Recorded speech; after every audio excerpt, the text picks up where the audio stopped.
we've ended up with a race of two, Biden and Sanders, and yet it wasn't that way not that long ago.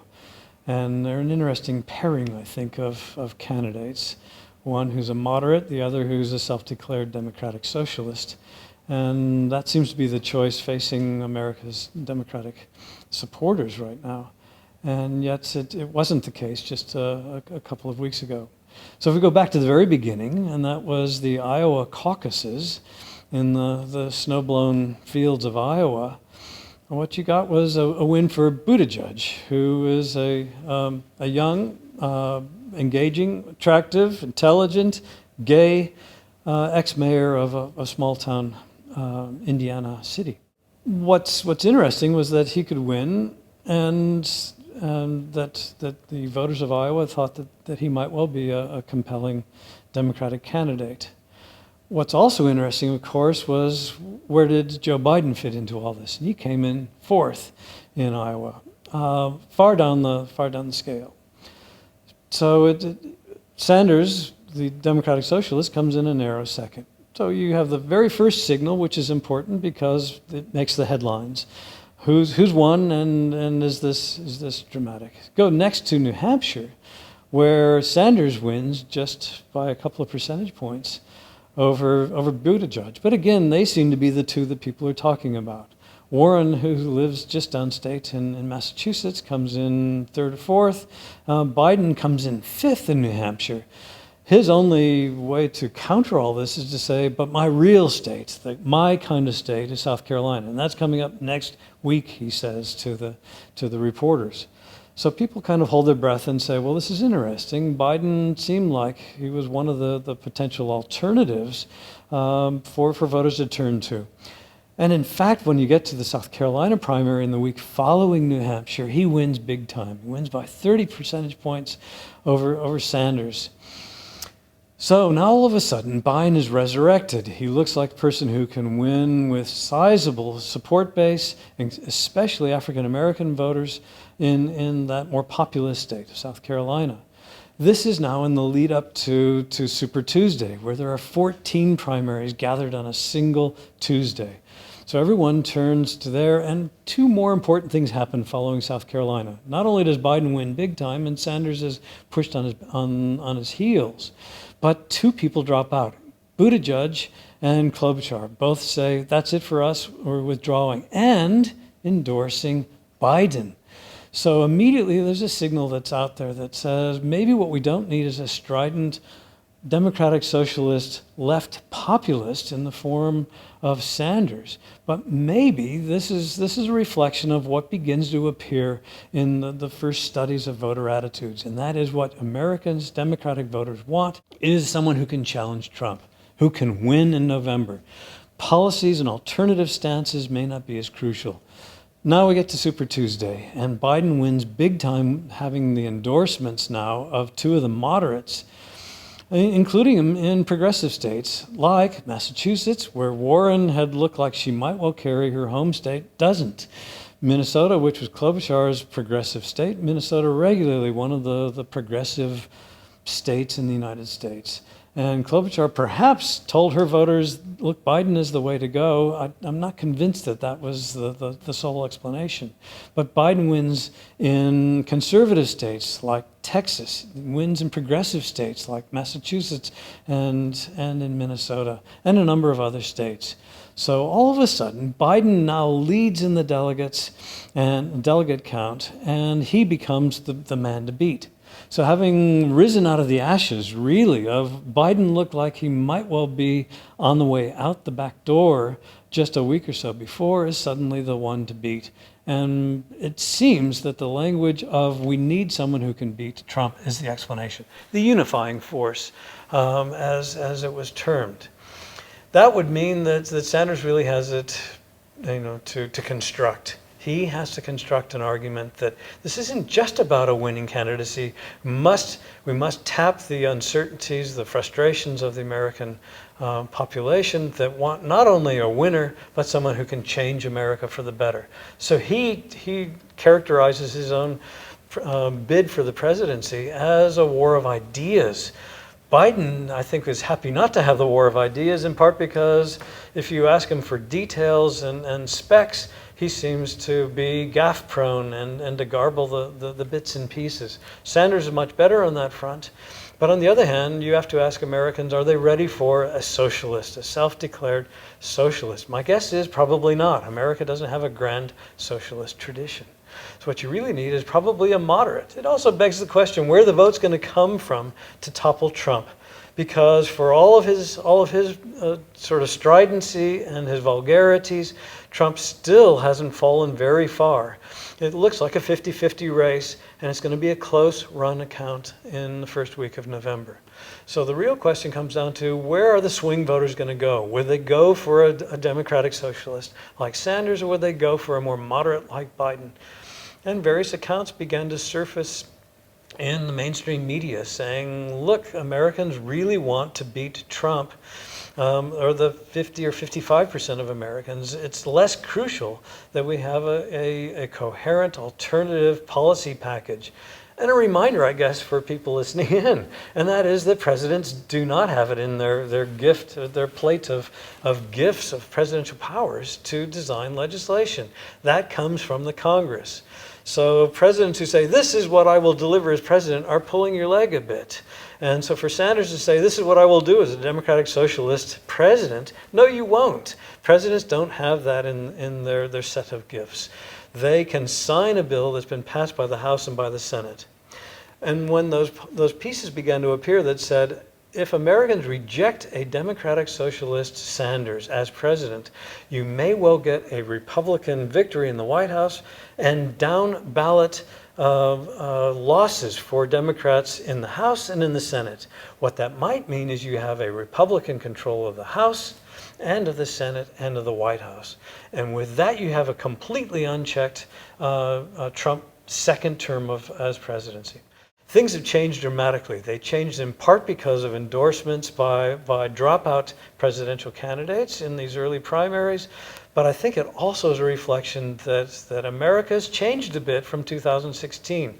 States that had gone for Sanders are not going Sanders when faced with an alternative moderate voice, and that is the voice of Biden. So what you're really faced with now is a crucial primary in the next 24 hours, and that is the state of Michigan, which is one of the states that tipped to Trump when Hillary Clinton had counted on it as part of her firewall, the firewall which was to elect a Democratic president and to knock back the Trump presidency. But Wisconsin and Michigan and Pennsylvania, by the narrowest of margins, went for Trump. Why? Because industrial workers there said, the status quo isn't going to win us back our jobs and give us a better, economic fortune for us and for our kids. So these are old Rust Belt industrial states that were built on the shoulders of assembly and manufacture. And what Sanders is now running at, telling these same workers 4 years on in the state of Michigan, do you really want Biden, who basically has said NAFTA, which is the North American Free Trade Agreement, which has allowed American corporations to send some of their manufacturing and assembly jobs overseas? So what he's saying is that's cost us jobs in places like Michigan and Pennsylvania and Wisconsin. So he's trying to win those same voters that had meant a victory for Trump. What did Trump say? He said NAFTA was the worst agreement ever. This is curious. So you have a democratic socialist and a right populist. So Trump and Sanders in agreement about things like free trade and protectionism. So these are funny times in America. And I think the Democrats are hoping that the voice of moderation, of the center, will appeal to swing voters and say, Trump may have a point or two about needing to protect the most vulnerable workers. But on the other hand, he's a weird and a dangerous and an autocratic alternative. What we need is a voice of reason, of someone like Biden, who may be a moderate and may have to explain himself on things like free trade and protectionism and all the rest. But he will not be a dangerous, autocratic, sort of anti-constitutional force in the White House. The next one to watch for, I guess just to look ahead one more step, as long as I've got the microphones on and the camera is rolling. And that is a big, big state, and that is Florida, which is the third most populous state.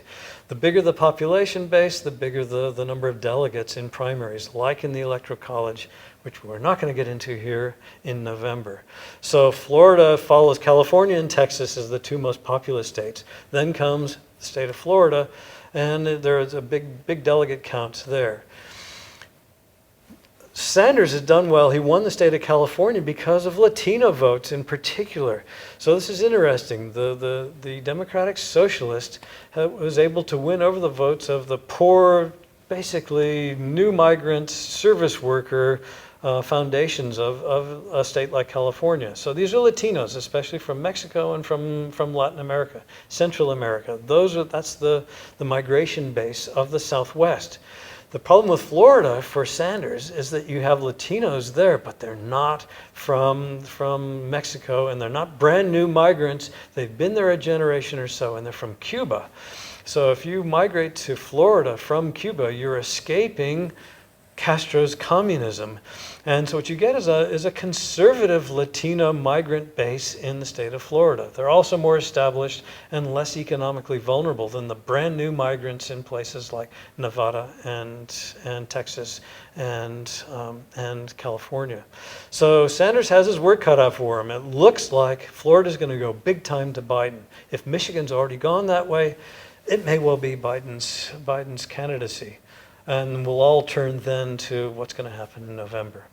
So I think the real explanation for where did Biden come from, he came from the ashes precisely because people were desperately looking for someone who could unify the Democratic base around a moderate voice, whereas the more progressive, the more leftist, the more alternative, and maybe the more coherent policy base of Sanders is a threat. He's not going to win. If you say, well, who are the swing voters? The swing voters are basically white collar. They're employed. They're oftentimes professional husband-wife families with kids in the outer suburban. If you know your electoral politics at all, if you go back a few elections to Reagan, when he was running in 1980, they were talking about the same kinds of swing voters. They were called Reagan Democrats then. What the hell is a Reagan Democrat? They're white-collar, professional, outer suburban, big city voters who were saying, I think I could vote for Reagan because he's more coherent on foreign affairs and he says he will build America's economic fortunes again and rebuild the growth and jobs and economic vibrancy. That's what he did. Carter looked like he was stumbling then, and Reagan looked more forthright. That's who you've got to win over. It's the same base. Are you going to win over? If you look at the American electoral map, Biden's not going to win over the Deep South. I actually stumbled across something the other day. It was a Sanders versus Trump projected electoral map for November. What was interesting to me as an electoral expert, and that is that the map is no different from any of the electoral maps for the last few elections. The West Coast is going to go Democratic. The Northeast is going to go Democratic. A few of the industrial states are either going to go Democratic or are in the mix. The Deep South and the Atlantic Coast and the Plain states are going to go Republican. None of that has changed. The real question is, where are a few key swing states and the few concentrations of swing voters going to go? That's what Biden's got to win in order to win the presidency. He's not going to win over Alabama and Mississippi and Arkansas and Georgia and Florida and blah, blah, blah. He's got chances to secure states that Hillary Clinton needed in 2016. And that includes Wisconsin, Michigan, and Pennsylvania. If he wins those, he's probably going to win the presidency. And then the Democrats can worry about, have we secured the House and maybe even the Senate? There's an old adage that became famous when Bill Clinton was running for president.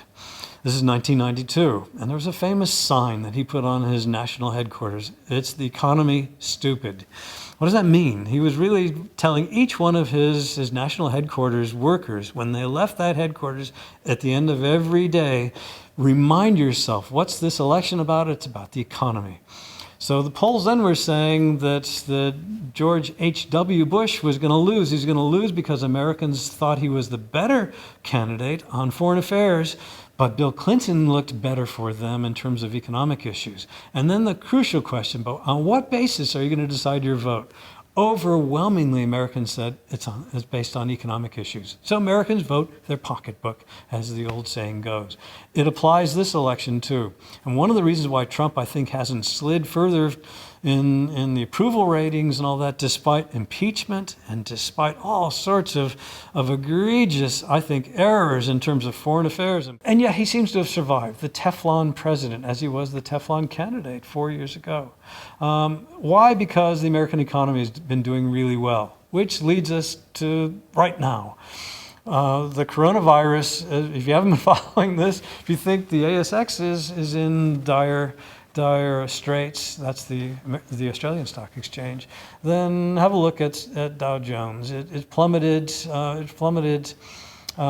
basically 19% in the last few days. It plummeted 7.6% yesterday, the biggest loss in the last 2 decades. It's now below 20% fall, which means that America is officially in bear country, in a recession. So, can a president who is meant to be the steward of the American economy and to be there when times get tight and to push for interventionist policies that will rebuild the fires of American economic growth? Will Americans blame him for economic downturn? Ask George H.W. Bush whether Americans can be angry when things aren't as good as they ought to be, and vote you out and put in someone who will be given a chance to do just that, to rebuild, to stoke the fires, I guess, of American economic growth. Will people really blame him? Will the coronavirus still be a dominant factor in the lead up to the November election? If things have resolved themselves and America's on the climb and Dow Jones is rebuilding its stasis, then who knows? Voters may say he was right. He said we will solve this problem and we'll get there. There'll be an awful lot of pain and an awful lot of loss and an awful lot of economic downturn and uncertainty and nervous moments in the interceding months. So I don't have an answer for that. Of course, if I did, then investments and all the rest of it would be perfect, and I'd be betting 100% certainty. No one really knows the answers to how this is going to play out, but there are going to be some very difficult moments. And looking across the Atlantic at one of our allies, Italy, Prime Minister said we're going to shut down the entire country of Italy. Wow, that's. And America's beginning to see the first significant numbers of cases in something like 30 plus states already. So it's beginning to look like that's what's waiting for the United States. And that doesn't do economic growth as the Australians have begun to find. Tourism stops and purchases begin to stop and people don't go out and they don't go to restaurants and they don't travel and all the rest of it. So these are very uncertain times, and people, if they do vote their pocketbook in the coming election, may well say he should have done better, he should have been more prepared, he should have reacted faster and been more certain, and not just told us, the sort of glitzy comments. We're going to knock this one on the head or whatever. Trump is usually one of these people that says, "Don't worry about it. It's going to be good. We're going to win this big time." Great, we love your positive and supportive attitudes, but in fact that didn't happen and we're in trouble. So that's one of the things to watch, and you're going to hear Democratic candidates saying he's failed us here. He should have been stronger. He should have stayed out of his resort in Florida a little more often and played a little less golf and been a little more aggressive a president when we needed him. Clearly, the single best explanation for why do people vote for Trump was that he was the voice of stridency, of change. He was going to rattle the cage. And that's, I think, why especially the key groups of voters in those 3 key states of Michigan, Wisconsin, and Pennsylvania voted for Trump and not for Hillary Clinton. So the real question this time is Sanders that kind of an alternative Democratic candidate as well? So right now there's some intriguing sort of polls out there just saying that that a number of people who voted for Sanders in the primaries in 2016 voted for Trump in November in the general election. Wow, that's bizarre, isn't it? Voting for a Democratic. Why? What's in common between Sanders and Trump? The answer is they both say they're going to shake things up. So now the real question facing the Democratic voters in these primaries is, does that still apply? Is that what people are after? It seems like some of that shake-up gloss, the thing that attracted people to Sanders in 2016 has waned a bit, and that people are turning back to a voice of moderation because maybe they're not so worried about just shaking things up. They've had 3.5 years of Trump, and a lot of Americans worried and concerned and unhappy. There's still a support base, I think, that Trump can count on, but there are probably, I think, 50% plus who have said he's dangerous and he can. We're tired of that kind of arrogance and that kind of sharpness and that abrasiveness. And a lot of Americans reading between some of those lines and saying, the Pentagon doesn't seem to like him. His own generals say this guy is dangerous. The national security people and the intelligence agencies are saying, we don't agree with his initiatives. Maybe that's not our kind of guy. If so, and the economics begin to show that he hasn't got it right, then there's really no place for him to hide, and Americans may well make him a one-term president. George H.W. Bush, who I've mentioned a few minutes ago, was one of those presidents who looked like, except for economic unease, there it was really marginal. The economy was doing okay, but still kind of drifting a bit. It wasn't in the disastrous waters we are in right now. And the Americans still set him aside and voted for this new guy, Bill Clinton, who said, look, we should be doing better than this, and I will be the voice of change. So if you go back and watch Bill Clinton ads from 1992, he said, I was born in a town called Hope, Arkansas. He really was. And they showed pictures of the train station in his hometown of Hope, Arkansas. So it was an election about hope versus stasis, of stay put, stay where we are. You'll see, things will come good. And they did. In fact, Bush was probably right. Some of what did happen soon after Bill Clinton was elected president was the American economy came good. Not because of Clinton's genius, but because things had begun to change. But they still voted him out, and then Bill Clinton got all the pluses there, I think, of an American economy that stabilized. So the question now will be, what's going to happen in coming months, and can Trump ride out those uncertain waters? He's going to blame, as he always does, blame everybody but himself.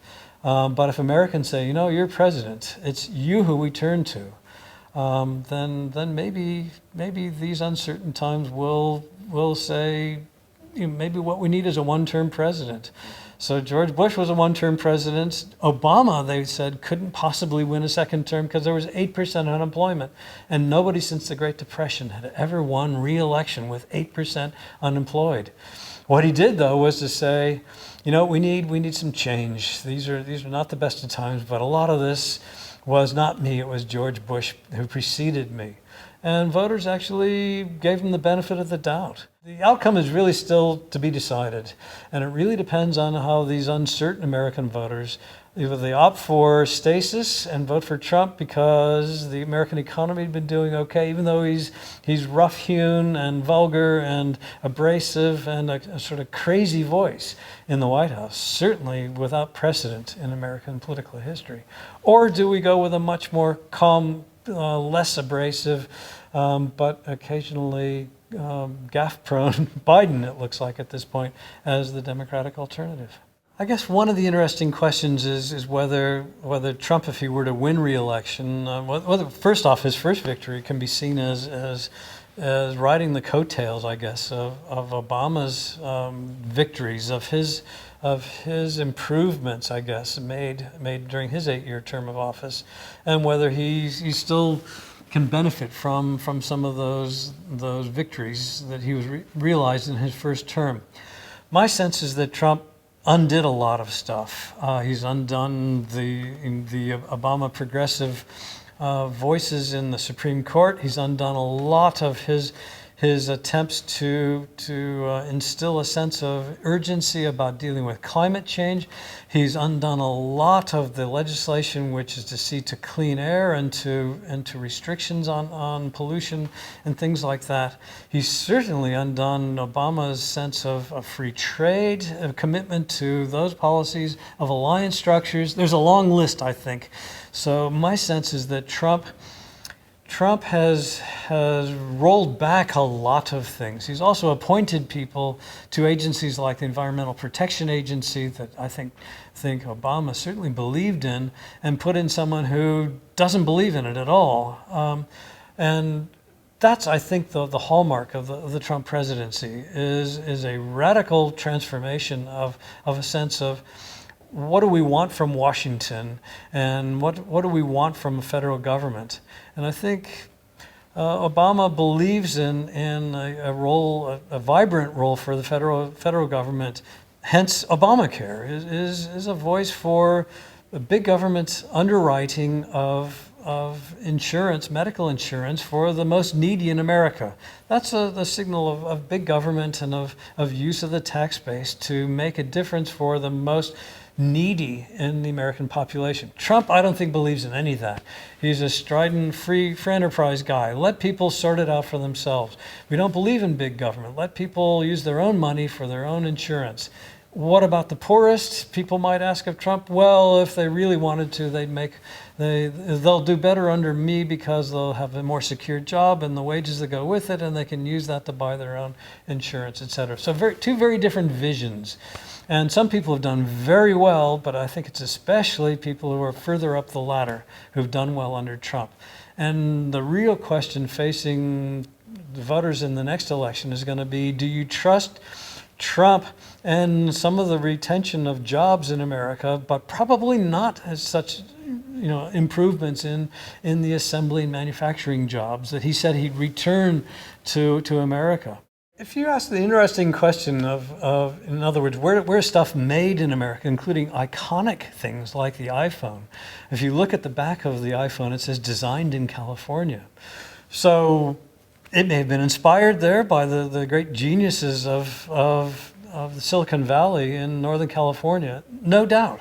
And the logic of it may well have come from those workshops. But where is it assembled? It's assembled in China. Why? Because Foxconn workers in Shenzhen, China, which is where the iPhone is assembled, get paid, at least when I did the homework on this at the last election, they were then being paid $1.50 US an hour. $1.50, no one in America makes $1.50 an hour. You can sweep streets and make more than that much money.